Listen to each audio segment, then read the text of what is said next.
Welcome to DreamMachine. My name is Arun. My name is Patricia. And you join us for another exciting episode. And last episode we covered Crude's A New Age. And so we're going through the trilogy of mediocre DreamWorks movies, I guess you could say. So we're currently continuing with that today. But surprisingly, this movie that we're going to talk about was not as bad as we thought it was going to be. Oh, yeah. I mean, it's kind of funny because a lot of people were just pointing out, oh, this movie doesn't even deserve all the hate that it gets. And then there's some people who are saying, oh, it's just a harmless little kid film. And then there's some others who really, really did not like it, especially those who are fans of the original movie. But we'll get to that when we get there. Mm-hmm. Okay, so what we're talking about is the movie Spirit Untamed. And it is another DreamWorks film that was released. It's the next chapter of the beloved franchise of the full adventure of family and friendship. So the story of the story of the movie centers around a free-spirited Lucky Prescott who moves to Miradero to join her estranged father. She's decidedly unimpressed with the sleepy town until she discovers a unique tie to her late mother, who has a fearless horse riding stunt performer. She quickly forms a bond with a wild Mustang named Spirit, and by the way, this is the other Spirit, not like the Spirit from the original movie, and makes two new friends who love horses as much as she does. When a heartless wrangler plans to capture Spirit and his herd, Lucky and her friends set off on an epic journey to rescue the horse, and he's given her an unbreakable connection to her mother's legacy. So, in regards to the story, I mean, in a way, it's very Pixar-esque, I guess you could say, because it starts off with, this store horse stunt riding show, and it shows Lucky as, a small child who is in the company of her father as they're witnessing, the mother doing, all these stunts, and then one goes horribly wrong, and then she's dead. And so it's a pretty, if not Pixar-esque, it's kind of Disney-like if you think about it. So yeah, exactly. So the thing that is actually pretty interesting about this opening is that already we get the origins of our main character, Lucky. Now, I just want to preface this by saying that Aaron and I have not seen the Netflix series Spirit Riding Free, which is basically kind of like, for this film, it's spin-off / origin tales of how Spirit and Lucky first met.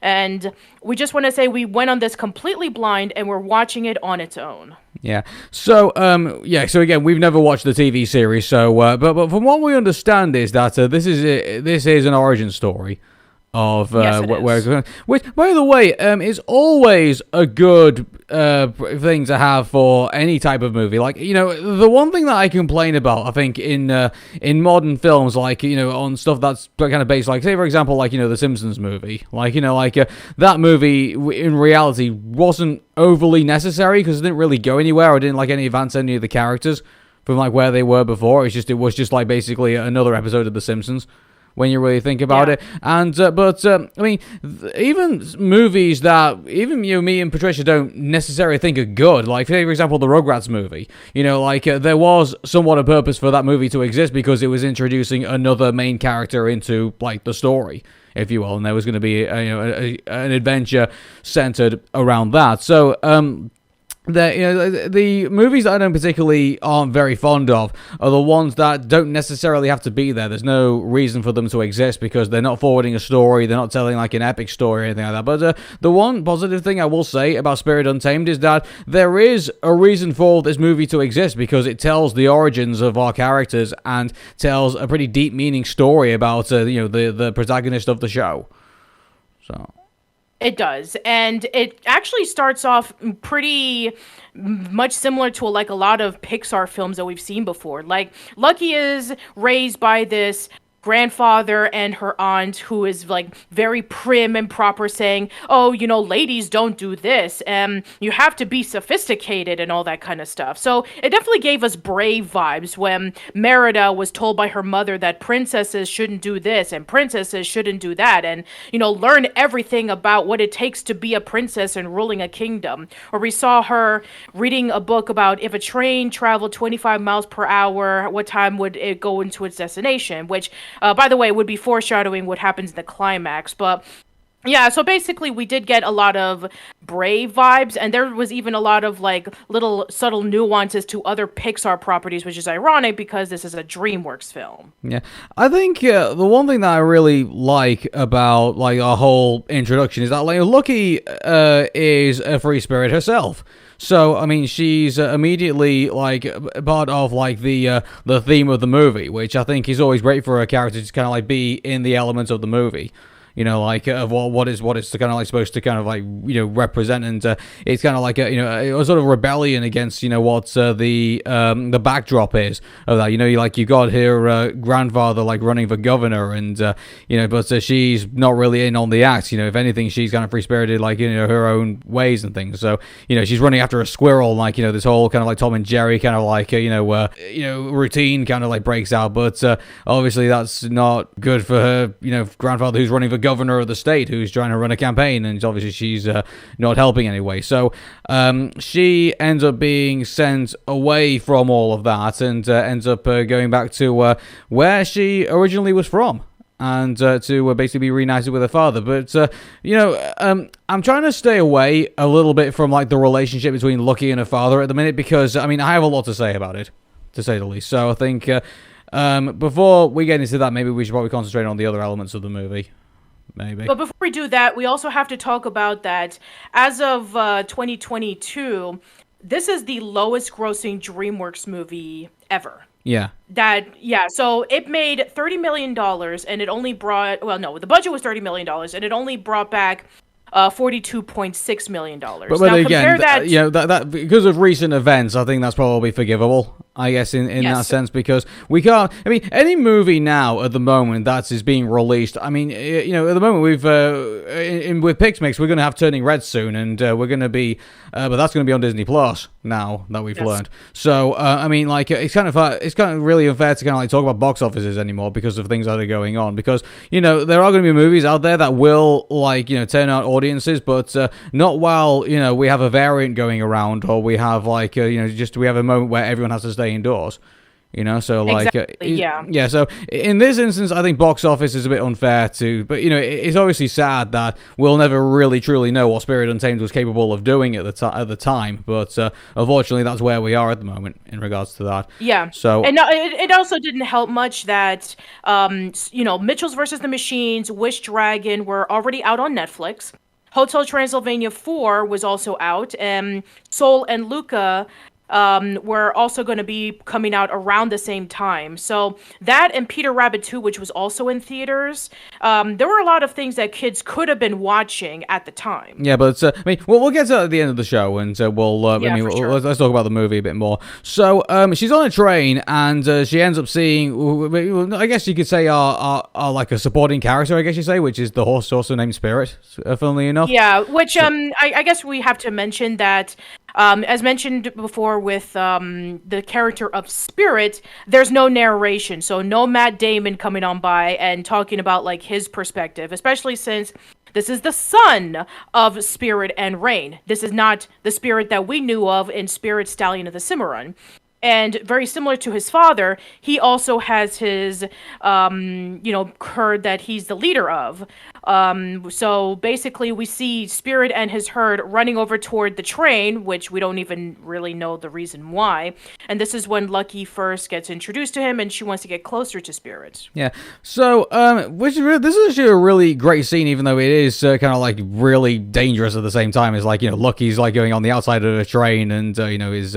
really putting a safety, to one side in this, which is obviously, would kids back in that time have done? Maybe kids back in that time probably would have done that. I don't know, but I mean, like Fievel from Fievel Goes West, snuck into the other train car so that he can be able to find the mouse who led them over to Green River, and only to find out that it was Kadar Wall wanting to eat them as mouse burgers. Yeah, I mean, thinking about it, like, one thing that me and Patricia actually were talking about is that this borrows from that movie and this borrows from that movie. So like there was one bit where a character said, run like the wind, and we immediately said, oh, this is Toy Story. And then there was like a moment where it looked like, I can't remember what the Frozen thing that they took away from. Oh yeah, I remember. It was Abigail, and she had a horse named Boomerang, and she was saying like, oh, it's nice to meet you. Oh yeah, so they were borrowing from from that character from Frozen. Yeah, they were borrowing from Kristoff and Finn. Yeah, exactly. So the one thing that is a bit distracting about this movie, I'm trying to focus on the positives first before I try and get into the negatives, but one thing you will notice is that there are elements within Spirit Untamed where you can say, yeah, I saw that in another movie, and I saw that in another movie, so I think we will be going through that, I think, as we go through. So one thing that also happens in the train scene is that not only do we get introduced to Lucky and Spirit meeting each other for the first time, but then we're also introduced to our antagonist as well, which is the Wranglers. So I don't even know their names. I don't think they even have names. They're just known as the Wranglers. They're known as the Wranglers, yeah, which is, what's his face? I'm sure the main villain, I think, has, a name. I can't remember exactly what it was. Was it Dixon or something like that? I can't remember off the top of my head. I don't remember. I don't remember. I know Hendrix. Hendrix. There we go. Yeah. Purple haze. Again, it borrows all the stuff. You could say, but no, it's not Jimi Hendrix, by the way. It is just a guy called Hendrix. It's a different Hendrix, yeah. Yeah. Not even spelled the same way, but nonetheless, Hendrix, who's the leader of the horse wranglers. The one thing, just looking at the villain, I'm just looking at like him. By the way, I'm replaying this movie as we're talking about this while we're doing that. And the one thing I will say about it is that I don't like the design of the villain. It's actually funny because when I looked at the villain, it's like, wow, he almost kind of looks like Alameda Slim from Home on the Range. Yeah, there's like an element of like, I keep forgetting the name of the villain from Mulan. Sean Yu. Yeah, Sean Yu. There's a bit of like a little bit of like Sean Yu, a little bit, maybe in the chin, and maybe in the facial structure a little bit. I would highly recommend that you Google Alameda Slim Home on the Range and then look at Hendrix, and you'll see they kind of look similar. Maybe they probably do. So, they finally get to where our main the main part of the movie is going to take place, it takes place in a place called Miradero, which is all the way in the. Yeah, I don't know where it's located at. It's definitely like a fictional Western town. I mean, I take it because of the Mexican elements. It's probably like really far west, like almost like maybe close to like California or maybe New Mexico or something. Probably, yeah, because I mean, like it takes place in the 1800s. I think we're pretty confident about with the time. Well, I think it takes place in the 1900s because the railroad system was already like finished and good to go, and also the fact that in the first movie they were starting to build the railroads, which took place around the late 1800s. And also another thing that we saw was that it definitely looked like things were like really kept neatly and organized, while compared to like old timey Western cities and towns where things were like really out of control. So it definitely takes place in a time in which when the Wild West was still around, but it was definitely more sophisticated. Yeah. So Lucky is introduced to two cowgirls who also do like stunt shows, but also used to know her mother, and so they passed her on. And by the way, I thought there would be more kind of like interactions between the two, because like, oh hey, you knew my mother from back in the day, and like you had like one of her like possessions, and like I really thought they were going to see more of those two in the movie. You would have thought. Yeah, I was disappointed that we didn't really get to know too much about the relationship between the other riders, because they clearly knew who her mother was. I'm sure that they probably rode tricks in the rodeo together, but I mean, maybe this is like telling us, hey, watch the series. I mean, I don't know if the series actually goes more into these characters, but that just it definitely does feel like a tease, Yeah, it definitely does. So we've also got the aunt character as well, and forgive me, everybody, because the one thing I will say about this movie is that I mean, besides Lucky and besides some of the other characters, I mean, like I don't think we get enough time to like on screen to kind of like stay enough with them to kind of like make them more memorable. Like it's just kind of like the aunt character's just kind of like there to kind of like, oh, you know, be she's there just to basically be like, you know, the mother figure, if you will, for Lucky, because obviously her mother's no longer there, and so she's kind of like had to kind of take that arc, if you will, and has been, I'm assuming that she's been living with the grandfather, I think, that entire time, you know, that they've been together. So, I'm guessing so, yeah. So, I mean, so that's basically been her somewhat mother figure, I guess you could say, but not really properly, because obviously she's like the aunt character, I guess you could say. But yeah, so then we're introduced to you know, then we start getting like introductions to like other characters. So we're introduced to like one of the other pals, if you will, and yeah. Her name is Pru, yeah. Pru, yeah. So we're introduced to her, and so we get an idea of like what she's about, and then we're introduced to like I don't know, feel like you know, we're introduced like the smaller brother of like the other character as well. Oh, Abigail, yeah, known as Snips. Snips. Yeah. So he gets rounded up, literally. Yeah, which is actually funny because he rides on this really, really tiny donkey, and we were even saying, hey, that kind of looks like the donkey from Shrek. You know, giving a DreamWorks movie, like they missed out like on an opportunity to like, you know, make a reference to Shrek. It's actually funny because, you know, other than like Monsters vs. Aliens, which had that Shrek billboard, they don't really like connect or, you know, are belonging in the same universe. Actually, that's a great point, because like besides obviously the references, I guess, to Disney movies, like there's not very much references to like the DreamWorks universe in this movie. I guess because they take place in, you know, separate universes. I mean, like, I doubt that Spirit would have interacted the same way with Shrek. That definitely would not have been possible. Yeah, but you would have thought, like, you know, there would have been like a reference to like something. You would have thought, like, you know, exactly. Lord Farquaad in some way, or like, you know, he's just there in the background as like one of the background characters. You only just notice him when you like watch it again. But no, like, it seems like so.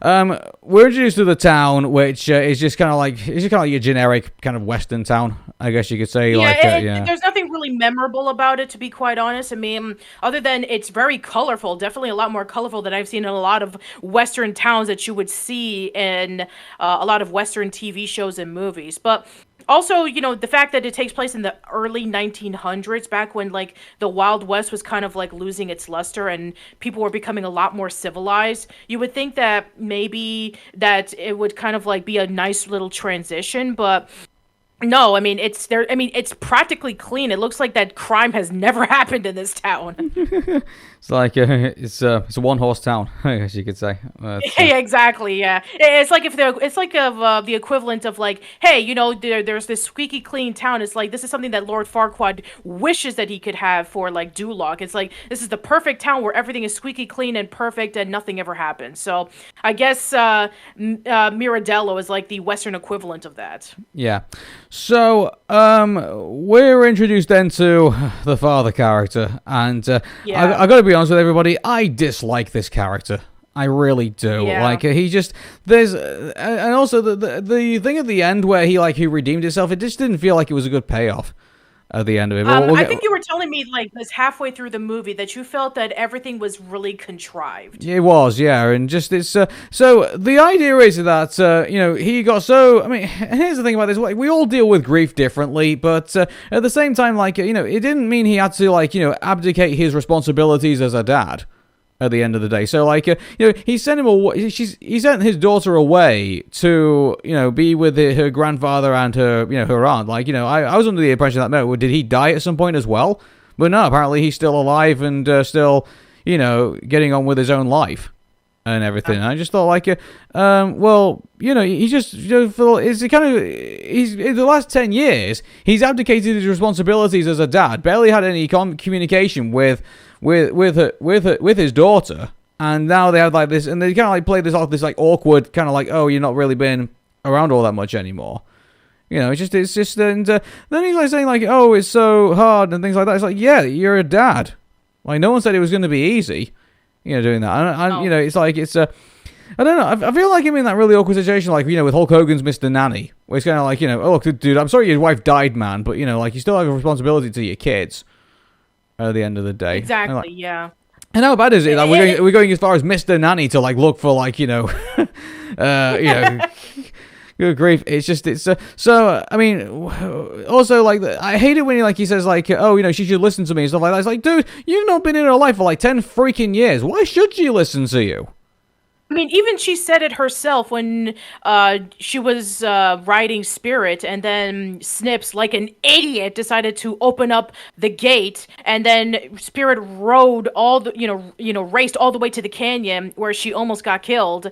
And luckily, if it wasn't for Abigail and Pru, that she would have been careening off of a canyon somewhere and died. And then we have Jim coming along and saying, you should have listened to me. No horses. I'm your father. And then she's like, why should I even listen to you? You weren't even there throughout my entire life. And then, he tried to point out, well, you're here now. And then she's like, oh, yeah, but I'm just nothing but a burden to you. So it's like, yeah, I mean, she does make an excellent point that even though that Jim is trying to be a good father and saying, don't ride horses without even explaining to her why. It's like, why should even she listen to you? That's a really excellent point. I mean, she doesn't even know you outside of just like, oh, you just so happen to be related to each other, but still, it's like you have no connection. Yeah, there's virtually no reason for him to basically, I would have more respect for him if he's like saying, well, I've not been in her life all that much to like have any kind of like any type of control over her. So, like, I can't, be a dad to her. I would, understand if he then ended up taking, like, a more awkward backseat role, which I thought he was going to do in this movie, but he doesn't. Like, he just, like, he ends up kind of, like, trying to be, saying that he tries to say that, I'm the father figure here, which you haven't been for the last 10 years. You don't have any justification here, dude. I'm sorry. Like, how are you supposed to control her? You can't. Yeah, you can't. I mean, you never visited her. You never wrote her any letters. You never telegrammed her. You never did anything. And the excuse about like, oh, I can't do it because I want to protect her because I don't want her to die the same way that my wife did. It's like, give me a break. Oh, yeah, it's so annoying, like saying like, oh, I wanted to protect her, and and then like he ends up kind of like ending up being a wreck himself. He's keeping dynamite around the house, another dangerous shit. Like, yeah, exactly. And I know what people are going to be saying, but that's his job because he's in the railroad business. But keeping it inside your house. Explain the big massive barn that he has at the left side of his house. Where he's ending up building all this stuff anyway. Oh my god, yeah, it's nobody likes a hypocrite. Nobody likes one, no. It's just, so, here's the thing, like, I was nearly at the point where I was saying, look, I had to start the movie and, like, ask Patricia, like, is this the worst dad character we've seen since Chicken Little? Like, yeah. we were nearly there, and you talked me down from that, which I think was probably a good place to be. But I mean, as somebody who's seen Chicken Little recently, at least Jim, even though that he was trying to quote unquote protect his daughter, he wasn't trying to like disown her every time that she screwed up.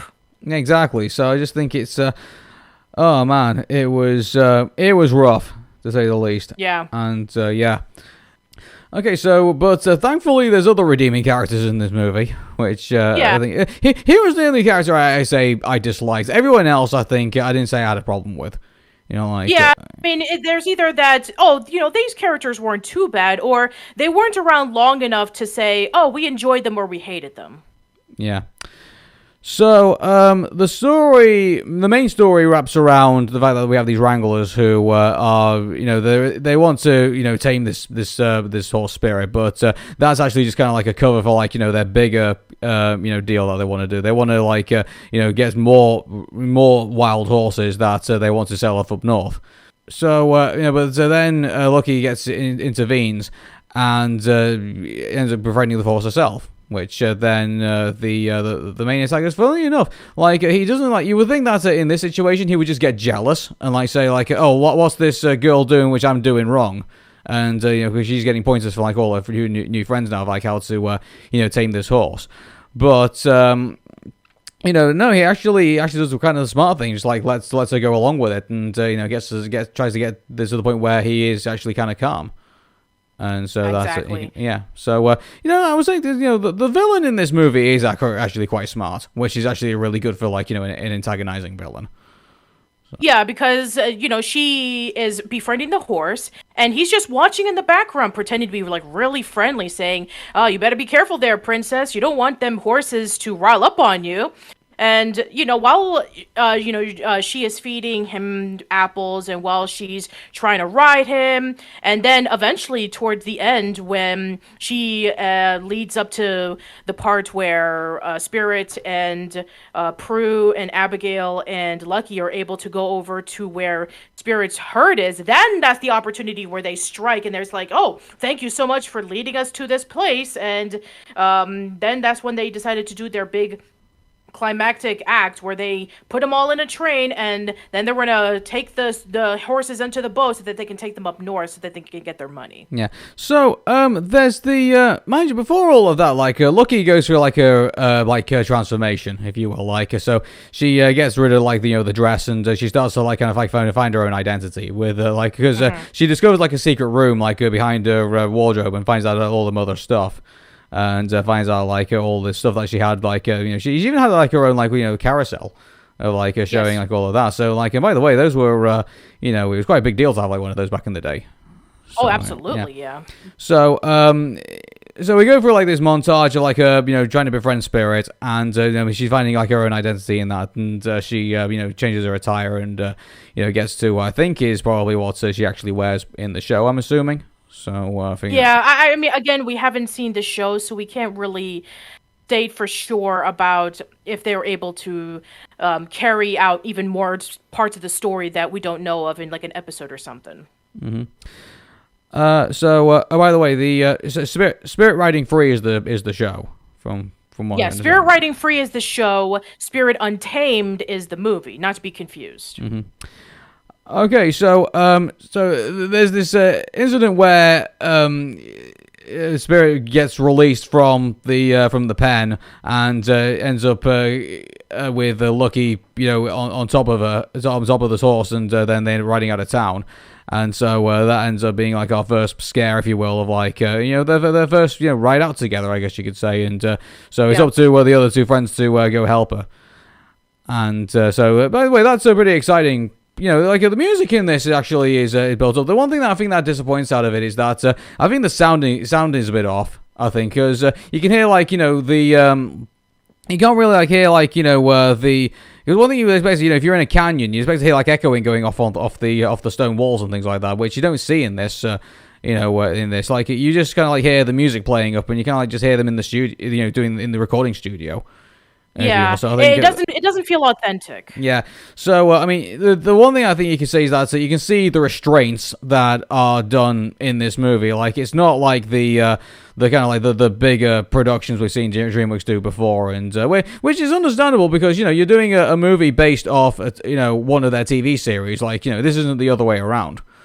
Exactly. Yeah. So a lot of cases in which like the theatrical movie would come first and then they would do the animated series. This is a case in which there's the animated series and now they're making a movie out of it. So I know a lot of people have actually heavily criticized the look of Spirit Untamed, saying that it just looks really cheap and it looks like it should have been released on Netflix as opposed to like being released theatrically. But I mean, what do you expect? I mean, it's based off of a TV series. I mean, I even saw a lot of people joking about the trailer of Bob's Burgers, the movie, where a lot of people just said, it just looks like the show that just added in shading, and it's like, boom, release the theaters. Yeah, but it's like, well, I mean, to be honest with you, when you do a Bob's Burgers movie, you expect it to look like Bob's Burgers, don't you? Like, exactly, yeah. But, I mean, I'm actually curious, if anybody in the comments would even mention this. Like, what theatrical movie based off of an animated series looks even better than the cartoon itself? Yeah. I'm actually curious. Okay. I mean, I'm sure. I mean, examples I can think of is like, like the Powerpuff Girls movie looks really nice with like the big details with the colors and all that stuff, and able to emphasize the action. But sometimes, in the case of like even like the Hey Arnold the movie, in which like the colors can kind of look all washed out because they were trying to give it like a big epic scope, or something like the Rugrats movie, were trying to basically just like do kind of like a similar thing where they kind of like wash out the colors, but at the same time they try to make up for it with the bigger landscapes. It's like, oh, we're not doing this in the backyard anymore. Now we're traveling to other places. So Yeah, I mean, anybody who can let us know in the comments, like, what is a movie that came out that is based off of an animated series that looked really, really good and probably even better than the actual TV show itself? So, we get into the falling out between Lucky and her dad, which is by the way, we side with Lucky every time, like, she ends up getting confronted by her dad in this, because, like, he hasn't been there, whether you like it or not. So, I mean, we're not going to go over all ground again, but, so there's that. So, Lucky ends up running away from the house and ends up reuniting with Spirit, and then we get to meet the rest of his herd. So, yeah. And I know it's a much more smaller herd than compared to in the original movie, but I mean, what's to be expected? I mean, it's not only smaller budget, but also it's definitely not the same herd from the first movie. I'm sure that he has his own herd, and depending on where he lives, which by the way, I mean, I know that people are saying about, like, it definitely doesn't take place around the same location, because if you remember from the first Spirit movie that we had the Lakota tribe, it was definitely, like, probably North or South Dakota, and seeing the Mexican elements is definitely, like, further west, so I take it that maybe that Spirit's son had to travel, like, very far in order to have his own herd or something. There's just another story there that I would like to know. Like, how did it happen where Spirit and Rain had their first child, and then the child eventually had his own herd in a place further elsewhere? I want to know that story. So, we end up with the Wranglers now terrorizing, the herd, and end up capturing them. And so then at that bit, it's up to Lucky and Spirit to get together and try and save this herd and help them out. But in order to do that, they need to get the gang. They need to get the gang together. And so Abigail and Pru get bring into this as well. So yeah. So basically, it just goes from, them trying to go over to Heck Mountain, which we were trying to say, is this like Death Mountain from like The Legend of Zelda? Or we were looking up Hell Mountain, and there was like a place in New Jersey called Hell Mountain. I think I even passed through there once when I was trying to get to Connecticut. So, that was like bringing up a lot of things, like this particular mountain, and then there was like the Ravine of Regret, and then they were trying to something. see I can't help thinking that there's going to be like a lot of references to the TV show in this movie. So maybe Heck Mountain is probably a place in the TV series. I don't know. Yeah, I don't know either, but yeah, then going to foreshadowing with her trying to figure out, okay, when does the train need to stop so that it can be able to get water? And then it's like, okay, if a train is traveling 25 miles per hour, okay, this is when the train will arrive. It'll arrive on noon the next day. And so they decided to take a shortcut, and then throughout the course of the evening, they decided to just like mingle and talk and roast marshmallows together and be girls, and I thought that was actually a pretty nice moment. And then we have the following morning where they arrive a little bit earlier than usual because probably they didn't. Well, you missed that. Well, I thought it was like a pretty hilarious bit where Abigail is like singing like a song for like over and over and over again, and Boomerang's really digging it, and you got Pru's horse just kind of like suffering through it, and then you got like Spirit not knowing how to react. And he's just like stuck between it. By the way, there's a whole thing where they're trying to teach Lucky how to ride Spirit in this, and so that's kind of constantly ongoing.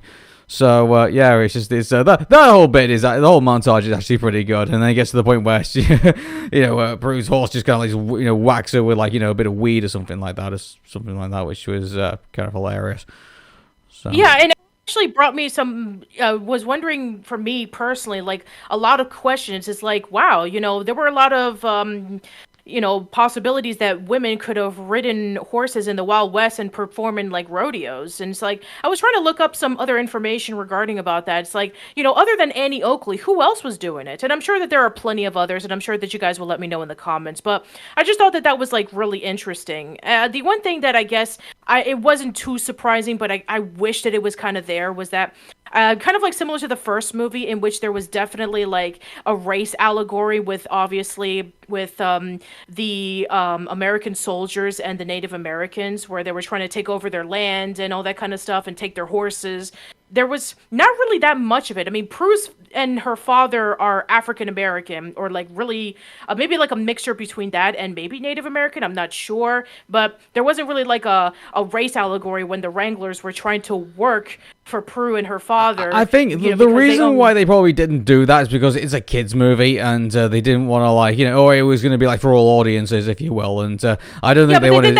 They did that with the first movie, though. Well, I mean, yeah, but that's the first movie, and also it took place in the 90s. If I'm not so like it took place around the early 2000s. Early 2000s. Okay, then. Well, I think you could probably again, like, I don't know what the thought process was behind this movie, so I can't really comment on like why they wouldn't go in that direction. But I don't know, like maybe they probably got cold feet doing it. Probably like that's the only explanation I could think of. Like trying to. That's true, and I guess also because they knew that maybe they were trying to target at little girls who probably have never seen the Spirit Riding Free Netflix series, and maybe they didn't want to scare them too much because it's like, oh, you have these little girls and they're riding horses, so I guess they didn't want to go there. I mean, did you really want like a situation where like Hendrix like calls this guy the N-word and like says, why is he running this stable? Like I don't. Oh no! I wasn't talking about like that. I was just saying. But I think insinuating to that, I don't think it was also. I don't think would have been acceptable either. But that's just me.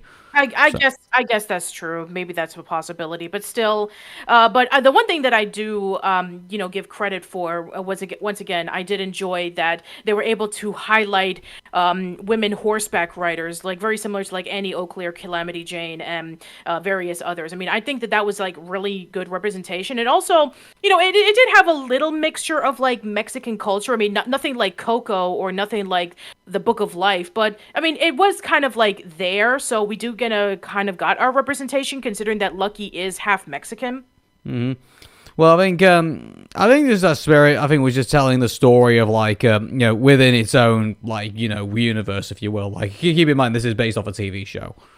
So. Exactly, yeah, and I know for some people they're going to be disappointed that it wasn't told from Spirit's perspective, but again, this is based off of the TV show, and Lucky's a pretty decent enough character, definitely one that girls can definitely look up to as a role model. Mm-hmm. So we get to the point where they're on the journey, and so we get the typical like collapsing road bridge routine in this, and that's one thing I will say about that. Like there is quite a few stereotypes in this movie as well. And but the one thing I will give them credit for is that when they have to do when the road bridge breaks, like they have to jump over, and while the other girls make the jump, Spirit doesn't, which is he ends up falling down, and they end up having to work together to climb back up again, which I thought that was a good bit to do, I thought. Yeah, I mean, I know that in like realistic situations they would have been dead, but no, that was actually a good showcase of teamwork, that they can be able to work together and they can be able to lift both Lucky and Spirit up so that they can be able to continue on with the journey. I guess that's the fault. I guess that's the problem with doing origin stories. I think is big movies. I guess that's one problem. I guess you could say it is that you could put the characters in peril, but they're not gonna die. If one of them died, what's the point of the TV show? It's yeah, I mean, I guess I'm exactly. It's not going to be like a situation in which like, we focus on like one character, but then in the next part of the TV show, we're going to focus on a completely different character. No, this is not an anthology series like Infinity Train. Oh, by the way, I just realized that the Wrangler gang is actually known as the Hendrix Five. I just realized that's what's on the wanted poster. I've just realized. So yeah, there we go. Okay, so all right, I guess that makes sense. Mm-hmm. So then the parents realize that their kids are gone, which is like this is where the dad seems to go on like his his so-called redemption arc. So he opens up the barn and shows that he's been working on a giant steam train that goes faster than any of the other trains. So that's what they're going to use to get on. So and no, it doesn't travel back into the future if you rank it up to 8 miles an hour, but coloured fluids in it or anything like that. So yeah. Also, really we get this.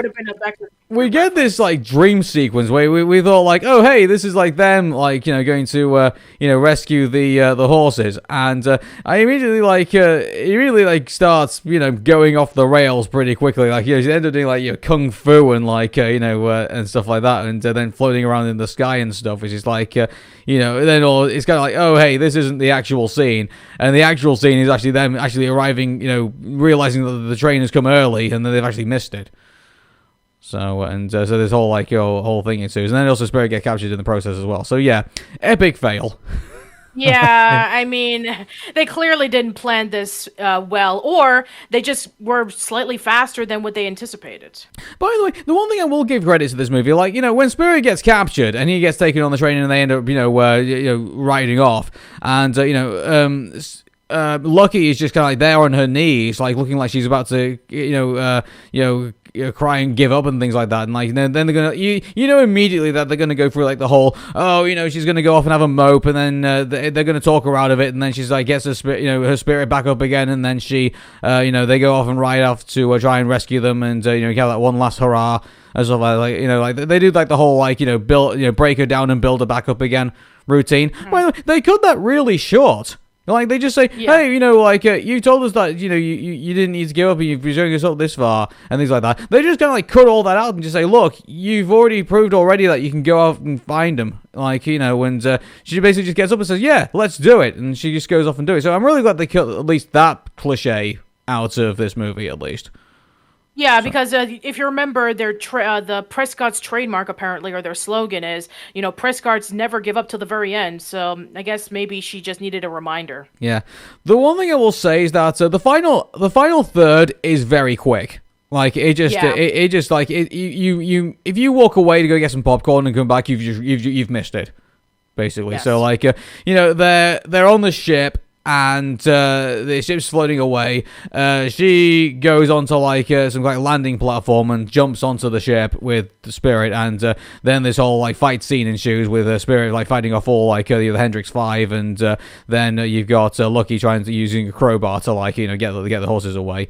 And I mean, the one thing I probably asked a really stupid question during this scene is like they all jump into the sea. To get away, and I guess maybe the water maybe was somewhat swimmable. I guess for horses, maybe I don't know. But I know that horses can swim, but it depends on how deep it is, and it depends on how far away the land is. Because even though that horses can swim pretty decently, they can't swim very far, and if land is not there anytime soon, they will drown. Mm-hmm. So they do the bit where they rescue the horses. By the way, they do this whole contrived, the dad rescues Lucky from drowning, and says, "Oh, I'll never let you go again." It's like, oh my god, like it's he had a problem letting it go for the last 10 years of her life. Just like, I'm sorry, I can't let this go. It's some of her character trait comes from like her dad being like that. By the way, I thought there was the bit where they all went back to shore, but then Hendrix turns up, and you think this was going to be the bit where the dad gets like the shot in, but no, like the arm bashes him in the back of the head with an oar, and then like the baby horse sits on him. So like that's the. So yeah, that's the defeat of the villain apparently. So it's not Gaston falling to his death kind of like defeat or anything like that. But but it's very similar to like the Hunchback of Notre Dame, in which the horse sat on the knight. And that was the joke that, if Phoebus told the horse to sit and then the horse sat down, that's how he was defeated. Oh, and there's another Disney reference that we've got there then, Hunchback of Notre Dame. For a DreamWorks film, there's a lot of Disney references. Which is kind of ironic, considering that the co-founder was, even though that he was part of Disney, he was trying to be the anti-Disney. So yeah, we just found more Disney references than DreamWorks references. And I can probably see why a lot of DreamWorks fans dislike this movie for that reason.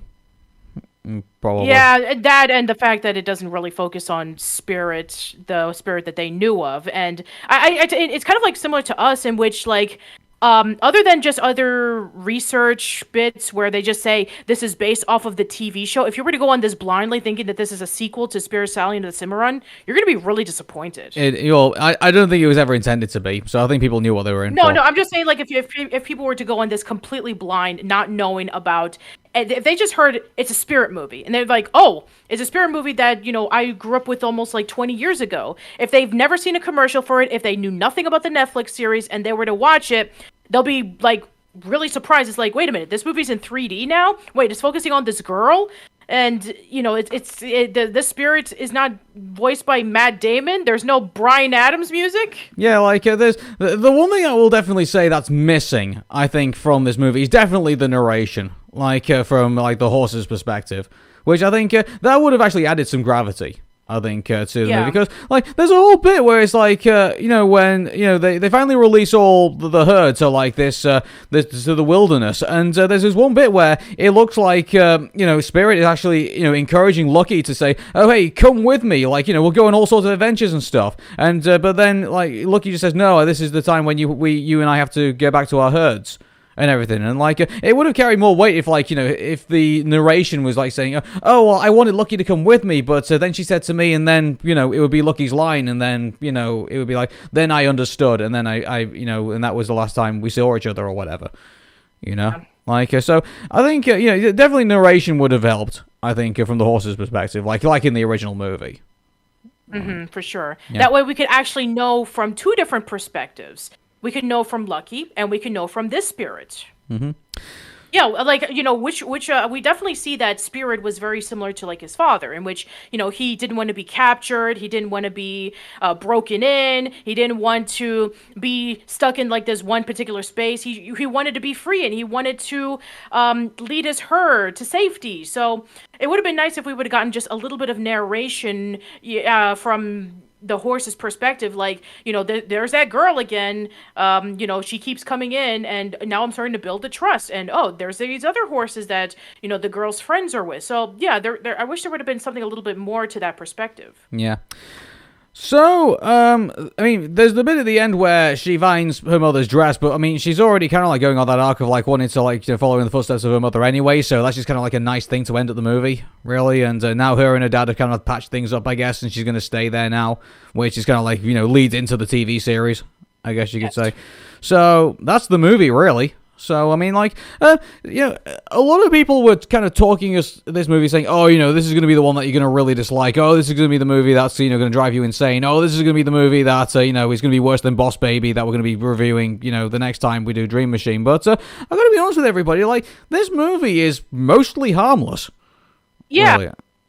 To, like, when people were warning us about Turbo, saying, oh, I know that you guys hate the Cars movies, but Turbo is basically Cars ripoff. And then we were like, no, this is actually a bit of a surprise. I mean, it actually takes its cue from Ratatouille than anything, but still, I mean, it wasn't a terrible movie. But here, yeah, it's mostly harmless. And, for little girls who enjoy watching horses, I think that they'll really enjoy this as well. But for those who were fans of the original Spirit, this movie is not for you. Yeah, but I've got to be honest, if I had to say anything, massively negative about this movie, the dad character sucks. Like, I hate the dad character, that's all I got to say. But the rest of the movie I don't really find fault with. Really, like, just as a movie on its own. Like, if you're a fan of the original movie, yeah, I definitely see where you're coming from. Like, it's 3D. It's, if anything, like, it sounds like it's come from. It looks like it's come from the same studio that they make those. They make those 3D Barbie movies. Like, they just had a bigger budget. Like, I get those people who complain about that, but as a movie that stands on its own, and as a movie that, and again, it is one of those movies like you watch once and you never watch ever again. I don't see myself ever coming back to Spirit Untamed at any point, unless we cover it for In Search of the Crystal Skull, which I don't think we're going to do, I think, anytime soon. But, I mean, in regards to, like, this movie, like, it's not as bad as I thought it was going to be. Yeah, I didn't think it was going to be horrible, but I was going to be coming in with low expectations. But no, I was surprised to think that, okay, it's not the worst DreamWorks movie. It's not the best either. It's definitely, like, very middle of the road. And I know that compared to the original, it's definitely a lot less harsher, and it's very, very tamed compared to the first movie, in which it actually did have some serious moments in comparison with, like, the Spirit Untamed. I mean, there's no moments in which when Spirit is being abused to the railroad system, or when he was captured and separated from his mother, or anything like that. I mean, there's no moments like that where you feel like a genuine heart-punching moment where you feel really sorry for Spirit. I mean, there's none of that. I mean, even what they tried to do, like, oh, Lucky, she is trying to connect with her father, but the father is, trying to be really forceful, and it really tries to make you feel like, the father is like really sad and trying to protect his daughter, saying that, oh, she's just like her mother. I don't want her to go through the same path that she did. But you don't really feel that. It definitely does feel contrived with not only the storytelling, but also with the emotions. So I can give that part in terms of its weaknesses. But yeah, I would say that if you're just going to go into this like completely not holding the standards of the original movie, and you're just going to see like a fairly standard movie featuring girls on horses, I think that it'll just be decently okay. I mean, I think that if anything, they shouldn't have probably even connected it with Spirit. They just could have called it something else, and I think it would just been like not withholding to the standards of the original. Yeah. Well, we talked about this movie longer than we thought we were going to talk about it. I think we can definitely say. It's kind of interesting, considering that usually our discussions of DreamMachine are usually about like 35 minutes long, but I guess we had a lot more to say about it. Well, I mean, like, keep in mind, like, I think we went into quite massive detail with the Shrek movies, if I recall. And that's very true, but even with the original Spirit movie, we didn't really talk that much into it. Well, yeah, I mean, again, like, with the original Spirit movie, there wasn't really much to talk about, except it was a Bryan Adams music video, really. But, I mean, like, but with Spirit Untamed, I think the one big takeaway I think from this movie is that this is the last saloon, I guess you could say, last chance saloon before we end up going into the really dark place, the Mordor, I think you could say, of our 3-part DreamMachine, series. We went through the, they're doing a sequel based off of this movie that was simply okay, to, they're making an origin story to a Netflix series, to now they're making a sequel to one of the worst DreamWorks movies of all time. Ladies and gentlemen, we are approaching the final boss. Our last episode of DreamMachine, at least for now, is going to be Boss Baby Family Business.